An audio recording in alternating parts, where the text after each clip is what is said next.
What if the vows you made on your wedding day became your death sentence? What if the very walls of your home were designed not to protect you, but to hold your screams forever? In the late 18th century, along the quiet streets of a wealthy American port town, a young bride disappeared on the night of her wedding. No funeral, no grave, no explanation. Only silence. Her family claimed she had fallen ill. But why did the servants whisper about muffled cries beneath the floorboards? Why did neighbors see fresh bricks in the cellar wall? And why were they warned never to ask again? This is not just a forgotten rumor. It is a story deliberately buried, because to know what happened in that basement is to expose the rot beneath America's most powerful families. And once you hear it, you will never walk past a cellar door the same way again. In the late 18th century, Annapolis was more than a town. It was a stage where the power and prestige of the colonial elite played out in brick mansions, cobblestone streets, and candlelit assemblies. By 1796, the city carried itself with a peculiar duality. On the surface, it was a beacon of refinement, its families eager to mirror the aristocratic traditions of Europe, adorning themselves with imported fabrics, silverware, and rituals of gentility. Yet beneath this veneer of civility lay the tension of a young republic still grappling with its identity, a society straining to maintain appearances while harboring secrets in its shadows. It is within this charged environment that the Randolph wedding tragedy found its place, a story that blended the opulence of Annapolis with its darkest impulses. The setting of Annapolis itself was essential to the tragedy, for it was a city designed to be watched. Its wharves bustled with sailors unloading goods from England and the Caribbean, but its high ground, where the wealthiest families built their homes, projected authority and permanence. The Randolph mansion stood among these symbols of status, a red brick structure with high windows and manicured grounds, a house meant to be admired from a distance. The architecture communicated power, yet it also trapped secrets within its walls. Every room was calculated for presentation, every hallway carefully ordered, and yet the cellar, dark, damp, and silent, was the opposite of all that gleaming surface. It was here, in the very belly of respectability, where the unthinkable was said to occur. The year 1796 also mattered. America was not long removed from revolution, its ideals of liberty and independence celebrated in public oratory, yet in private the rigid hierarchies of class and gender remained. A young bride, no matter her feelings or desires, was less a person than a transaction. Marriages were contracts between families, binding fortunes and ensuring legacies. A woman's role was clear: obedience, silence, and the production of heirs. Annapolis society expected nothing less, and when those expectations faltered, punishment often followed, swift, brutal, and hidden from polite conversation. It was in this cultural framework that the Randolph family moved, determined to protect their name no matter the cost. To walk through Annapolis on the eve of the Randolph wedding would have been to encounter a city dressed in celebration. Carriages clattered over the streets, bringing guests adorned in powdered wigs and gowns heavy with brocade. Lanterns illuminated the windows of taverns, where talk of politics mixed with gossip about the grand union soon to take place. The Randolphs, eager to display their wealth, spared no expense. Musicians were hired, tables prepared with food imported from abroad, and the mansion itself decorated with flowers that filled the air with fragrance. To the public eye, it was a spectacle of harmony, of wealth seamlessly joined in matrimony. But for those within the household, there was a quiet edge to the excitement, an unease that whispered beneath the polished surface. The bride was at the center of this spectacle. Yet paradoxically, she was also its most silenced figure. Described in fragments that survive only through rumor and oral tradition, she is painted as young, perhaps still in her late teens, her face pale under the weight of expectation. Her smile, witnesses suggested, did not always reach her eyes. To Annapolis society, she was a symbol of union, but to herself she may have been little more than a prisoner in lace. On her wedding night, as the city's laughter spilled into the streets, her steps into the Randolph home may have felt less like an entrance into love than a descent into confinement. The house itself was alive with noise, glasses clinking, feet moving across polished floors, servants scurrying to meet demands. Yet if one drifted away from the music and into the darker edges of the mansion, the atmosphere shifted. The cellar beneath the home was cool, stone-lined, and faintly damp with the scent of earth. Few guests ever entered this space, for it was not meant to be shown. Here the walls closed in, thick and unforgiving, the kind of walls that muffled sound, that turned cries into whispers. Even without the later tragedy, the cellar held a natural unease, as though it was the one part of the home where the Randolphs could not completely disguise the raw truth of mortality. Food might be stored here, wine-aged, but it also carried the atmosphere of finality, a space where light seldom entered. Annapolis was not immune to rumor, and stories of the Randolph household spread with ease in a city that thrived on gossip. Servants whispered of the family's obsession with reputation, of a patriarch whose temper could silence a room, of an unspoken understanding that honor must be preserved at any cost. The wedding only amplified these tensions. In a society where every gesture was scrutinized, a bride's hesitation could be interpreted not as personal reluctance, but as a public disgrace. Whether she faltered in her vows or whispered words of resistance, or simply displayed too much visible fear, any one of these small acts could have been enough to ignite the fury of a family unwilling to be shamed. The tragedy of Annapolis in 1796 is that the city itself enabled such silence. The same community that applauded the grandeur of the Randolph wedding would turn its face from the whispers that followed. The servants who hinted at strange noises in the night, the neighbors who noticed sudden alterations in the basement wall. These fragments were allowed to circulate only in hushed tones, never openly challenged. In Annapolis, to question a family of the Randolphs' stature was to risk exile, or worse. The town's veneer of civility was maintained not by justice but by complicity, a collective decision to protect appearances over truth. This is why the setting cannot be separated from the event. Annapolis was a place of polished surface and concealed rot, a city where every brick mansion was both a monument to prosperity and a potential vault for secrets. The year 1796 provided the cultural backdrop that demanded obedience and punished dissent, particularly for women. The Randolph estate embodied these contradictions perfectly, a house admired by society above ground, yet whispered about for the darkness concealed beneath its cellar floor. To understand the wedding tragedy is to understand Annapolis itself, a city where silence was currency, and where one woman's disappearance became a ghost story precisely because no one dared to speak the truth aloud. The Randolph family of Annapolis carried a name that resonated with weight and distinction in the closing years of the 18th century. They were not merely wealthy merchants or respectable landowners. They embodied a kind of inherited prestige that reached back into the colonial past, woven into the fabric of Maryland's elite. In a city where lineage and appearances dictated influence, the Randolphs understood that reputation was not an ornament, but a weapon, as sharp as any blade, capable of elevating or destroying a family. To outsiders, their world was one of lavish banquets, refined conversation, and carefully orchestrated displays of wealth. To those who served under their roof, however, there was also a sense of iron discipline, a rigid adherence to order, and an unyielding demand for silence when matters of honor were at stake. By 1796, families such as the Randolphs lived under the constant scrutiny of their peers. Every alliance, every gesture, and every misstep could ripple through Annapolis society like a stone dropped into water. Gossip was currency, and scandal was poison. For this reason, the Randolphs were vigilant in curating their image. Their mansion, standing proudly among the city's most admired homes, was not just a residence, but a stage.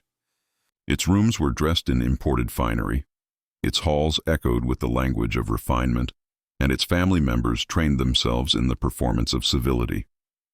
Beneath this, however, was an awareness that one slip, an act of impropriety, a hint of disgrace, could undo generations of cultivated power.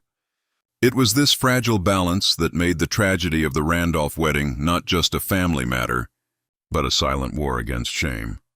The patriarch of the family, though little remembered by name in the fragmented accounts that survive, emerges as a figure both commanding and feared.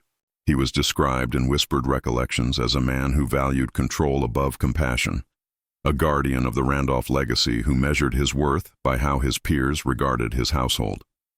For such a man, a daughter's obedience was not negotiable, nor was a wife's loyalty. Women in his family were expected to act as extensions of the Randolph name, and if they faltered, they were punished not as individuals, but as liabilities.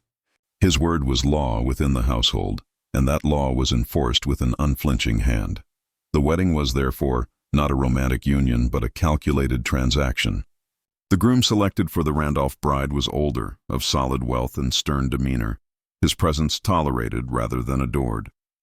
This match was not about affection. It was about fortifying ties between families, ensuring mutual advancement, and protecting the Randolphs from the vulnerabilities of social isolation. In this sense, the bride was less a partner and more a guarantee, a human bond meant to secure influence. The entire ceremony was built around preserving appearances, and for the Randolphs, the cost of failure was unthinkable. It is here that the true danger of their obsession with reputation reveals itself. To an ordinary family, a reluctant bride might have been a personal tragedy, a painful reality to be hidden quietly or resolved in private. But to the Randolphs, such defiance was nothing less than treachery, a betrayal that threatened to unmake the fragile edifice they had constructed. If whispers escaped that their daughter had resisted her marriage vows, or worse, confessed to loving another, the scandal would have spread through Annapolis like fire. Their rivals would exploit it. Their allies would distance themselves. Their name, once gilded, would be tarnished beyond repair. The Randolphs were not alone in this fear. In the hierarchical world of 18th century Annapolis, families were defined by their ability to suppress weakness. A scandal was more dangerous than financial ruin, for money could be regained, but honor, once lost, was irretrievable. Families in their position understood this and often acted with ruthless efficiency to protect themselves. Servants who spoke too freely were dismissed without references, relatives who stirred controversy were quietly sent away, and inconvenient truths were smothered before they could breathe air. The Randolphs' actions, as horrific as they appear now, were part of a broader culture of control, a culture that demanded sacrifices to maintain appearances. Servants within the Randolph household would later hint at this environment of fear. They were acutely aware that their livelihoods depended on silence. To question an order, to carry a story beyond the walls of the mansion, was to risk not only dismissal, but retaliation. Those who remained loyal, who obeyed and never repeated what they saw or heard, were rewarded with security. Those who faltered quickly vanished from employment, leaving only rumors behind. It is through these fractured accounts that whispers of the bride's fate emerged, stories of muffled cries, of hurried construction in the cellar, of the family insisting that no one speak of what had happened that night. The Randolphs' obsession with their reputation did not merely explain the act, it demanded it. To them, the bride's reluctance was not her own affair, but a public humiliation. To allow it to be known would have been to invite ridicule and loss of standing. Better in their logic to erase her than to endure such shame. Her disappearance could be explained away with vague references to illness, a sudden death, or a convenient narrative of frailty. Annapolis society, accustomed to looking the other way when powerful families concealed their sins, would accept the story without challenge. The Randolphs trusted in this complicity, in the silence of their peers, to keep the truth buried. Yet the truth resisted burial. Rumors began to coil through the city, not in the open parlors where respectability was guarded, but in taverns, kitchens, and along the wharves where servants and laborers spoke more freely. Some claimed to have seen unusual activity at the mansion that night. Men carrying supplies into the cellar, doors barred to outsiders, lights burning until the early hours. Others swore they had heard a woman's cries carried faintly on the night air before being swallowed by silence. Though no one dared accuse the Randolphs directly, the fragments spread, taking on a life of their own. The more the family insisted on silence, the more the city suspected what had been concealed. What makes the Randolphs' story so chilling is not only the act itself, but the cold precision with which it aligned with their obsession for control. Theirs was not a momentary crime of passion, not an impulsive act of violence. It was, according to the whispers, a calculated decision, executed in the name of protecting their reputation. The basement wall, hastily sealed, was not simply a hiding place. It was a monument to their determination to silence scandal forever.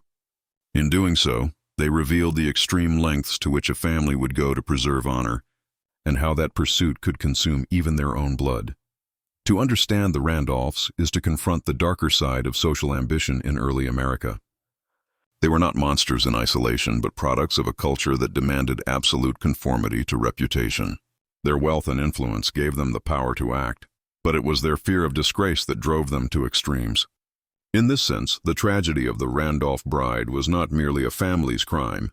It was the inevitable consequence of a society that placed honor above humanity, silence above truth, and appearances above justice. The night of the Randolph wedding in Annapolis was meant to be the crowning jewel of a family's legacy, the kind of event that would be spoken of in hushed admiration for years. Preparations had consumed weeks. Servants labored over details that seemed small but carried immense weight in the eyes of the Randolphs. Imported fabrics for the bride's gown, strings of pearls polished until they gleamed under candlelight, silver goblets arranged in precise formation on long wooden tables. The scent of roasted meats and sugared pastries drifted through the mansion, a signal to every guest that this was not just a union of two households, but a public declaration of power. In a city obsessed with appearances, the Randolphs could not allow even a thread of imperfection to mar the spectacle. As evening descended, the guests arrived in glittering waves. Carriages lined the streets, their wheels crunching against the cobblestones as drivers shouted to one another in the cool night air. Inside the mansion, music swelled, violins and harpsichords filling the grand hall with melodies borrowed from Europe. Candles flickered in their sconces, casting the kind of glow that made everything appear softer, more forgiving. To those who attended, the Randolph wedding was a vision of elegance, the bride radiant, the groom solemn, and the family poised with the dignity of their station. Yet even amid the laughter and raised glasses, something unsettled lingered beneath the celebration, a quiet tension that could not be disguised by silk and song. The bride was at the heart of this tension. To most observers, she seemed the picture of youthful beauty, her gown flowing, her hair arranged with painstaking care, her steps measured with grace. Yet those who looked closely spoke later of a hesitation in her smile, a stiffness in her movements that betrayed unease. She fulfilled her role with practiced politeness, but her eyes, some claimed, revealed something else entirely, a flicker of dread, as though the vows she recited were shackles tightening around her. The groom stood beside her, older, his face stern and unyielding. He was not a man of softness nor of indulgence. His expression throughout the ceremony was one of ownership rather than affection, as though he had acquired something of value and now demanded its obedience. When the vows were spoken and the rings exchanged, the guests erupted in applause. The music rose and the feasting began.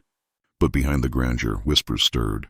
Some claimed to have overheard words between the bride and a confidant earlier in the day, hints of reluctance, even of affection for another man. Others suggested that she had pleaded with her family to delay the marriage, only to be silenced with sharp reprimands. In Annapolis society, such gossip was dangerous, but it also thrived in shadows. Few dared to speak it aloud during the festivities, yet the sense of unease seeped into the air like smoke. As the night wore on, wine loosened tongues and dulled suspicions. Guests laughed and danced while servants hurried back and forth with trays of food and drink. The house appeared alive with joy, every corner buzzing with conversation. But in the Randolph household, appearances often masked something else. Servants later recalled that not all the family seemed at ease. The patriarch watched the bride with a gaze that was less celebratory than calculating, as though measuring her every movement for signs of disobedience. The groom, too, seemed restless, his temper flashing in brief outbursts when things did not meet his expectations. It was within this atmosphere of watchfulness that the night turned. Accounts diverge on what exactly transpired once the guests began to depart. Some claimed the bride resisted being led away by her husband, her steps faltering, her words sharp enough to sting. Others suggested a confrontation unfolded in private chambers, voices raised, the bride insisting she would not submit to the union. Whatever the truth, the Randolphs perceived danger, not physical danger, but reputational. A bride who refused her husband on her wedding night was more than a disobedient wife. She was a public humiliation, a symbol of failure that would ripple through the city's gossip and destroy the family's carefully built facade. It is said the decision was swift, born not of love or reason, but of calculation. If she could not be controlled through persuasion, she would be controlled through silence. The family, already skilled in managing appearances, devised a plan that was as cruel as it was final. The bride was taken from the light and music, led not to a bridal chamber but to the bowels of the mansion. The cellar awaited her, its cold stone walls stark against the warmth of the festivities above. Servants whispered that her cries could be heard, muffled but unmistakable, drifting upward before being swallowed by the music. Guests dancing in the hall had no reason to question the faint sounds beneath their feet, and if anyone did notice, they said nothing. What happened in the hours that followed remains shrouded in half-truths and rumor, but fragments survived in whispers passed down through generations. Men were seen carrying bricks and mortar into the cellar long after midnight. The door was barred to outsiders, and when it reopened, silence lingered in the air like a final breath. The bride was never seen again. In her place, the Randolphs offered a story. She had fallen gravely ill, overcome by weakness, her health too fragile to withstand the marriage. To polite society, the explanation sufficed. Few dared to probe deeper, for to challenge the word of such a family was to invite ruin. Yet servants, less bound by the codes of politeness, spoke differently. They recalled the sudden hush in the mansion, the hurried dismissal of staff who had witnessed too much, the way the cellar door seemed to hold a weight beyond its hinges. Some claimed they later saw faint markings on the newly sealed wall, scratches that suggested desperate hands had clawed at the bricks from within. Whether these details were truth or embellishment, they carried enough horror to ensure the story never entirely died. The wedding night, meant to be a celebration, became instead a performance of silence. Above, the music played, the guests toasted, and the city admired the union of two powerful households. Below, in the shadows, a life was extinguished not with violence alone, but with calculation, entombed to preserve appearances. The Randolphs succeeded in preventing scandal in the immediate sense, but they could not prevent the birth of a legend. In the years that followed, whispers of the bride's fate clung to the mansion like a shadow, unsettling guests and fueling rumors that refused to be buried. The tragedy of that night lay not only in what was done, but in why it was done. The Randolphs valued reputation above humanity, honor above compassion, silence above truth. The wedding was not a union of love but a contract of power, and when that contract was threatened, the bride became collateral. In this way, the event captured the essence of its time, a society where women were bound by obedience, where families waged war against shame, and where appearances demanded sacrifices that could never be spoken aloud. The act itself was whispered about in Annapolis for decades, though no official record ever dared to capture its details. To understand its weight, one must imagine the descent from celebration to cruelty, from the glow of candles in the great hall to the suffocating darkness of the Randolph basement. What began as a night of grandeur, filled with laughter, music, and the clinking of glasses, ended in a silence so heavy that it seemed to settle permanently within the walls of the mansion. The bride, still draped in the fabric of her wedding gown, was led away from the guests, away from the expectation of a bridal chamber, and down the narrow steps that spiraled into the underworld of the household. Those who later spoke of it, often in hushed tones and with eyes cast down, described a chilling procession. She was not carried or dragged, but guided with a firm insistence, her pleas muffled against the sound of revelry above. The cellar was a place few guests ever saw, a chamber reserved for storage, where wine casks aged in silence and the damp scent of earth clung to the air. It was here that the family's decision took form, brutal not in chaos but in calculation. To lock her away in those depths was to erase her presence from the light of Annapolis society, to bury not just her body but her voice. Accounts vary on what happened once the heavy door closed behind her. Some said she was placed inside a narrow alcove in the wall, her protests met with stern warnings to remain quiet. Others claimed the men of the family, possibly joined by the groom himself, moved quickly to construct a barrier of bricks and mortar, sealing the alcove as though it were a tomb. In both versions, the sound of weeping filtered through the stone. There is mention of fists pounding against walls, of fingernails scratching at brick, of a voice crying out words no one dared to repeat. The servants who heard these things, whether by proximity or accident, were sworn into silence, their futures hanging in the balance should they speak of what they had witnessed. The chilling part was not the act of burial itself, but the deliberateness with which it was carried out. This was not a frenzy, not a moment of unrestrained rage. It was a decision reached in cold blood. The Randolphs, obsessed with the preservation of their honor, weighed the cost of scandal against the life of a young bride, and chose reputation. A woman who resisted her vows, who threatened to bring shame upon the family, could not be allowed to exist in the eyes of society. In their logic, silencing her was the same as preserving their legacy. By burying her in the basement, they buried the shame they feared would consume them. The construction of the wall became an act of ritual, almost ceremonial in its finality. Each brick placed between her and the world was another layer of silence, another refusal to acknowledge her defiance. To those who participated, it was an erasure, a rewriting of reality. Above ground, the Randolphs could continue the pretense of nobility, their guests none the wiser. Below ground, the cries grew fainter until they ceased altogether, absorbed by stone and darkness. If anyone faltered during this act, if any hand hesitated with the mortar, history does not remember it. What remains are the stories of those who, years later, when renovations or decay exposed the walls, swore they saw scratches on the inner side, desperate lines carved by fingernails trying to claw toward the light. After the deed, the Randolphs moved quickly to craft a narrative. The bride, they claimed, had fallen gravely ill. Some versions suggest they spoke of a sudden fever, others of a fainting spell that proved fatal. No burial was ever shown, no grave ever tended, but in a society bound by discretion, few dared to question the absence. Illness was a convenient cloak. It explained disappearance without inviting inquiry. The Randolphs leaned on their status, their wealth, their ability to command silence.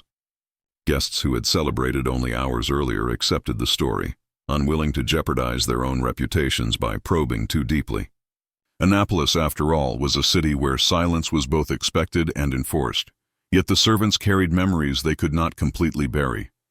In kitchens and alleyways, whispers emerged.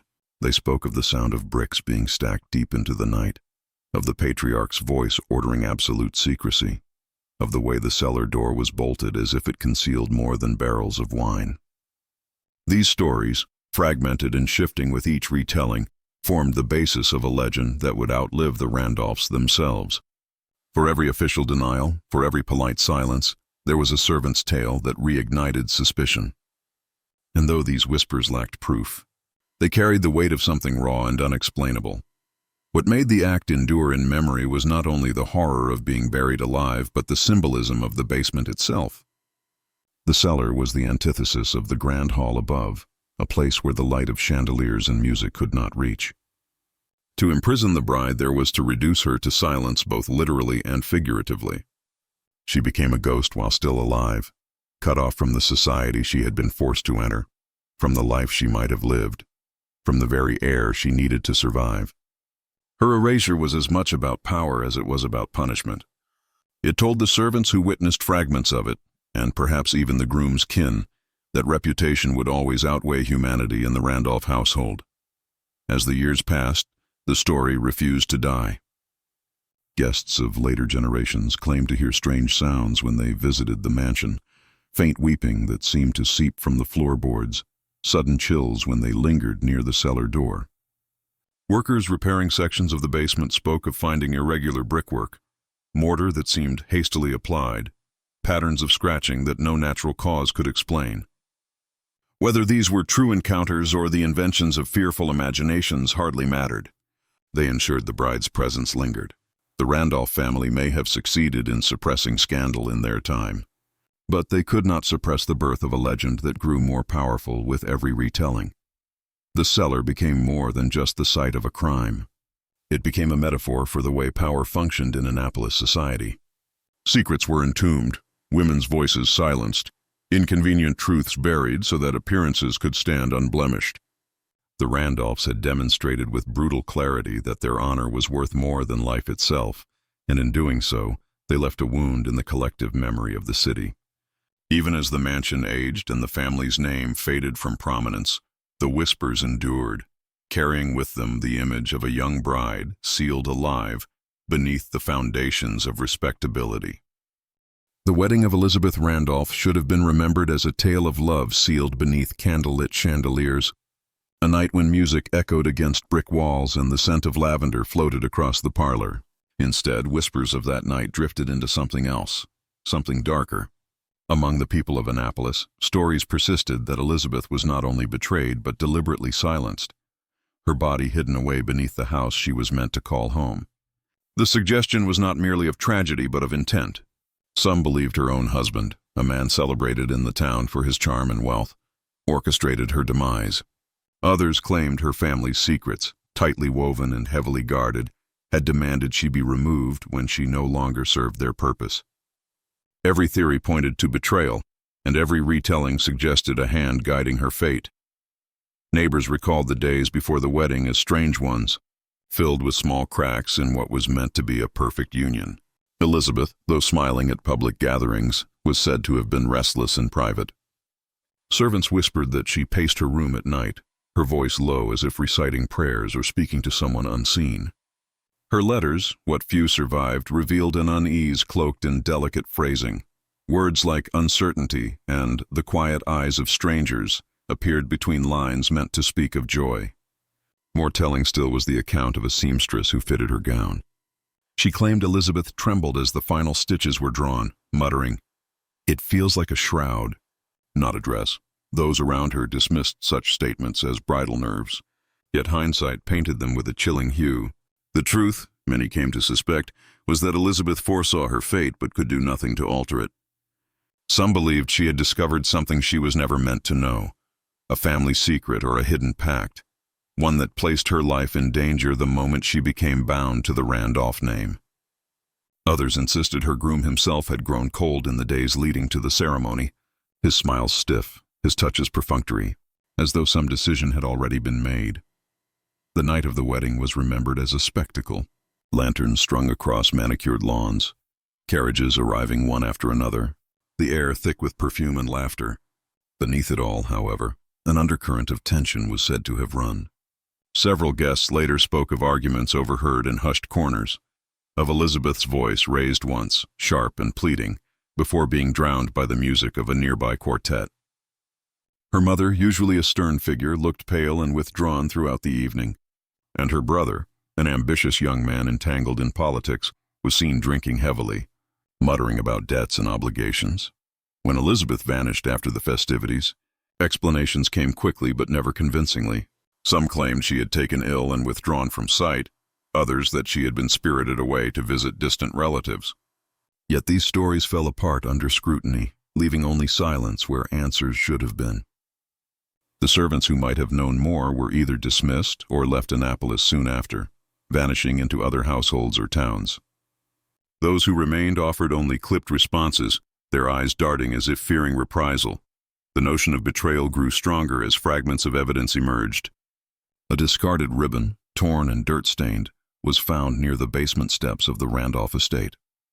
A guest recalled seeing Elizabeth's groom descend those same steps late in the night, his face drawn and his hands carrying something heavy. And years later, when construction disturbed the earth beneath the house, stories circulated that bones had been unearthed, only to be quietly removed before authorities were summoned. Whether true or the invention of gossip, such tales rooted themselves deeply into Annapolis folklore. The betrayal, if indeed orchestrated, was not the work of a single hand, but seemed to involve many who had something to lose. Elizabeth, in her innocence, had perhaps become entangled in a web of obligations that stretched beyond her own household. Her marriage may have been less about love and more about securing power, wealth, or influence. If she resisted or uncovered truths she was never meant to see, her removal may have been deemed necessary. The image of a young bride trapped between loyalty to her family and fear of her groom carried with it a terrible inevitability. Even in the generations that followed, the betrayal remained a wound in the collective memory. Families who had attended the wedding avoided the subject, yet their descendants knew fragments of the story, handed down like a cautionary tale. Local ministers warned against ambition leading to sin, their sermons laced with oblique references to a young woman wronged. In taverns, the whispers were less restrained. Elizabeth's name spoken in the same breath as greed, murder, and the unspeakable crime of burying truth itself. The deepest betrayal, however, may not have been in Elizabeth's death alone, but in the erasure of her story. Documents from the time were missing or destroyed, letters burned, records altered. The silence seemed intentional, a veil drawn over whatever truly happened. Her name, when spoken in polite society, was softened or avoided entirely, as though acknowledging her fate might unravel carefully guarded secrets. To some, this erasure was the most damning proof of all, that her end was no accident but a choice, agreed upon by those who valued their reputations and fortunes above her life. Through every retelling, the atmosphere of that betrayal lingers. A wedding turned funeral, a vow turned sentence, a house turned tomb. Elizabeth's story is not simply one of a bride lost, but of a trust shattered in its most sacred form. It reminds those who hear it that betrayal often wears the mask of love, and that sometimes the deepest wounds are carved not by strangers, but by the very people sworn to protect. Time does strange things to stories. It blurs the edges, softens the harshest details, and sometimes it erases events so completely that only fragments remain. Yet in Annapolis, the tragedy of Elizabeth Randolph resisted complete erasure. It became a ghost story, a cautionary tale, a whispered legend passed down in kitchens, on porches, and behind the closed doors of taverns, where sailors and merchants shared what they heard from someone who was there. The passage of years did not bury her memory. It transformed it, reshaping her wedding night into a dark folklore that refused to fade. Children grew up hearing that the Randolph house was cursed. Parents warned them not to linger near its basement windows after dark, for Elizabeth's faint cries were said to echo when the wind shifted. Her story seeped into lullabies, the kind sung not to comfort, but to instill obedience. Be home before sundown, or you'll end up like the Randolph bride, waiting forever in the dark. Such stories blurred fact and imagination, but they ensured that Elizabeth's name was not lost, even if the truth of her fate was. In every retelling, the tragedy carried a different lesson, shaped by the fears and needs of the teller. For some, it became a tale of greed, evidence that wealthy families would sacrifice even their daughters to maintain power. For others, it was a morality tale, proof that disobedience or pride could lead to ruin. Ministers worked her story into sermons, warning young women against questioning authority or stepping outside their God-given roles. Yet in hushed, private conversations, the same story carried the opposite message, a warning to daughters about the dangers of obedience, about what might happen when silence is demanded in the face of cruelty. This duality gave the tale power. It was both a tool of control and a spark of resistance. Young women whispered Elizabeth's name as though invoking her spirit in secret defiance, while elders used her as a cautionary symbol to enforce tradition. Her tragedy became layered, serving the living in ways she never could have imagined. Folklore also gave the story endurance by adding elements no document could prove. Neighbors swore that on certain nights the basement windows glowed with candlelight, though no one lived there. Travelers claimed to see a pale figure in bridal lace standing at the edge of the Randolph estate gardens, her veil billowing though no breeze stirred the trees. Servants in later households reported dreams of being buried alive, waking with dirt beneath their nails. These visions may have been born from guilt or suggestion, but they carried weight in a town eager to make sense of silence. The persistence of these tales hinted at something deeper than entertainment. They suggested a collective unease, a knowledge that something had been concealed and never accounted for. Communities often create ghosts when justice is denied, and Elizabeth's story became one such haunting. Her spectral presence was not just about one woman. It embodied the buried sins of Annapolis society, the crimes hidden beneath polished reputations. Historians who pieced together fragments centuries later found themselves navigating this tangled web of folklore and fact. Court records revealed little. Parish registers omitted names at key dates. Property ledgers shifted abruptly, as though ownership had changed hands too quickly and too quietly. The silence in the archives spoke louder than words, aligning with the oral traditions that insisted her disappearance was not natural but deliberate. The lack of evidence itself became evidence, a sign of careful concealment. The endurance of Elizabeth's story also reflected how communities grapple with guilt. Those who benefited from the Randolph name had a vested interest in silence, yet silence breeds suspicion. The people of Annapolis may not have spoken openly, but they carried the weight of knowing, or at least suspecting, that something unnatural had happened. Their descendants inherited that unease, telling the story not because they were certain of the facts, but because the facts had been stolen.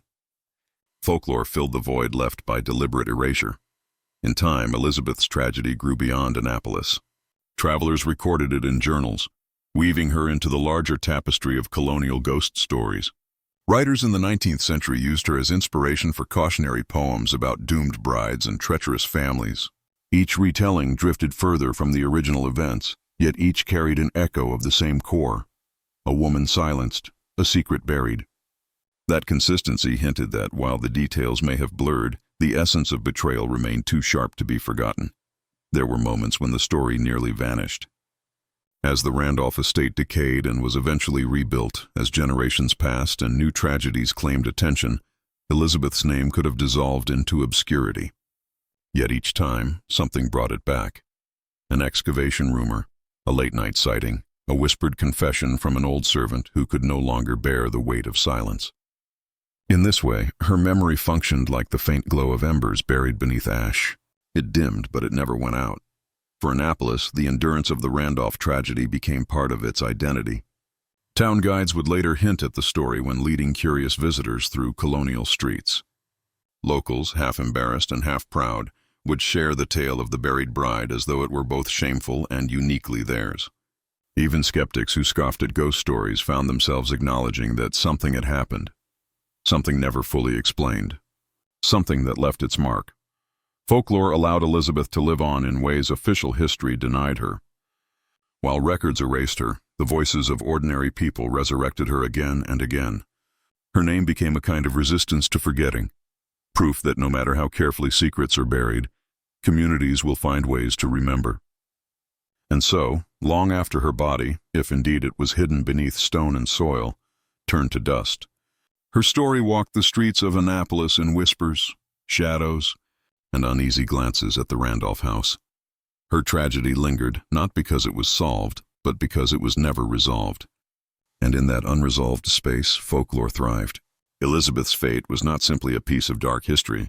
It was a mirror held up to the living, reminding them that silence has a cost, and that some betrayals are too deep to ever stay buried. The story of Elizabeth Randolph is not confined to the narrow walls of her family's home, nor to the soil of the basement where she was said to be hidden. It is a story about power, how it is used, how it is protected, and how those without it are consumed by its weight. When stripped of the ghostly whispers and folklore embellishments, the tragedy at Annapolis reveals itself as a case study in how wealth and influence can bend reality, silence truth, and rewrite history. In Elizabeth's case, what began as a celebration of unity was transformed into a chilling reminder that privilege can mask crime, and that the structures meant to deliver justice often serve instead to preserve reputation.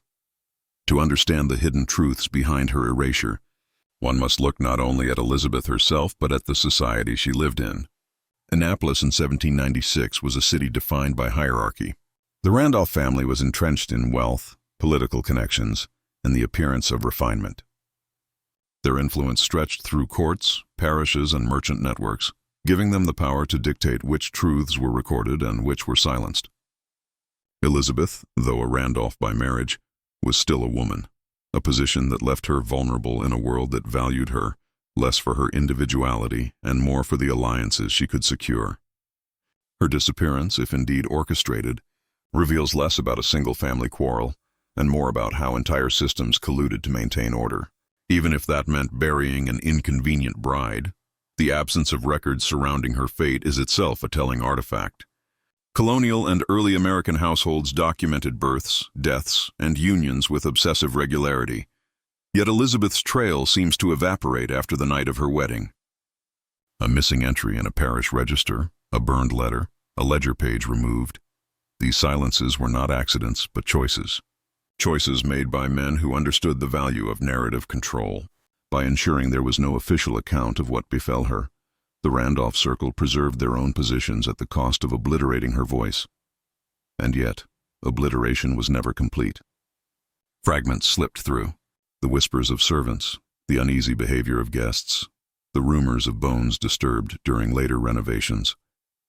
These spoke against the silence, cracks in a facade too carefully constructed. They reveal an unsettling truth about historical crimes. Even when evidence is destroyed, memory resists erasure. Elizabeth's story survived not because documents preserved it, but because ordinary people, denied justice, carried it forward in whispers and warnings.